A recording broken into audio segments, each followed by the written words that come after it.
A further reason for becoming more self-aware is because the unconscious is not only home to elements of our character which conflict with our self-image and elicit shame, such as our character faults and weaknesses, but it also contains much of what is best about us.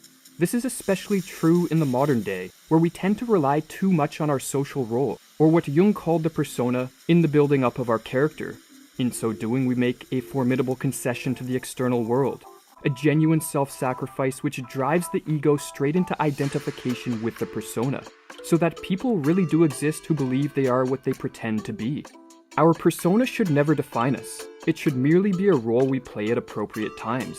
For when we come to believe we are the masks we wear, we will have sacrificed all the good of our character that does not align with the trends of conformity upon which our persona was sculpted.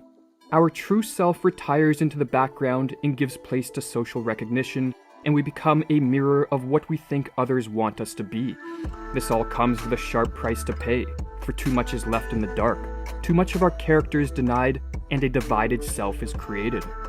A man cannot get rid of himself in favor of an artificial personality without punishment, wrote Jung. Even the attempt to do so brings on, in all ordinary cases, unconscious reactions in the form of bad moods, affects, phobias, obsessive ideas, backslidings, vices, etc. The social strongman is, in his private life, often a mere child where his own states of feeling are concerned.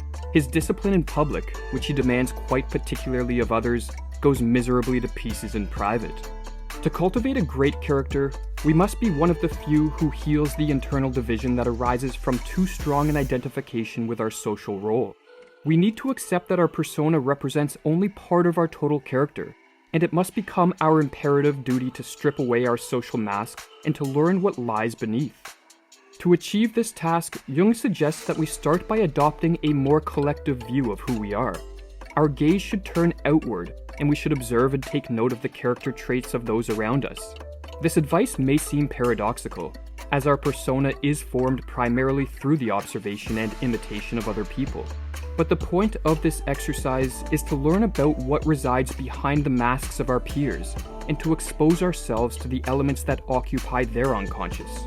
For it is far easier to look beyond the persona of another person, to notice the discrepancies in their behavior, the cracks in their armor, so to speak, than it is to recognize these same elements within ourselves. Furthermore, due to the tendency to project unconscious traits of our character onto those around us, this exercise will also bring us into contact with these projected elements.